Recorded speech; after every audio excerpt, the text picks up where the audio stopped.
মশাই বলছে খাসির মাংসর পাতলা ঝোল খাবো, তো রিয়াজি খাসি আনিনি, এনেছে দেশি খাসি। এই যে মাংস আমি ধুয়ে রেখেছি, ভেজে প্রেসারের মধ্যে রেখে পেঁয়াজ আর টমেটো ভাজি, লবঙ্গ দারচিনি ফোড়ন, এই যে হলুদ দিলাম, অল্প লঙ্কার গুঁড়ো দেবে, কেন পাতলা ঝোল হবে। পাতলা ঝোলের মধ্যে বেশি মশলা চলবে না, হালকাই ঝোল মশলাটা চলবে। তার মধ্যে দিলাম রসুনের কুচি, মশলাটা থেকে তেল বেরোচ্ছে। এবার আমি মাংসগুলো দিয়ে দিলাম, একটু জিরের গুঁড়ো দিলাম, থেকে তেল ছেড়ে গেছে।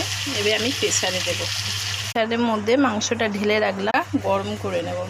খাসির মাংসের মধ্যে যদি জল গরম করে যদি না দিই, ঠান্ডা জলে মাংসটা পাঁচ হয়ে যায়। যে আমি গরম মশলা দিয়ে দিলাম, প্রেসারে গরম হয়ে গেছে, আমি এবার ঢেলে দিলাম।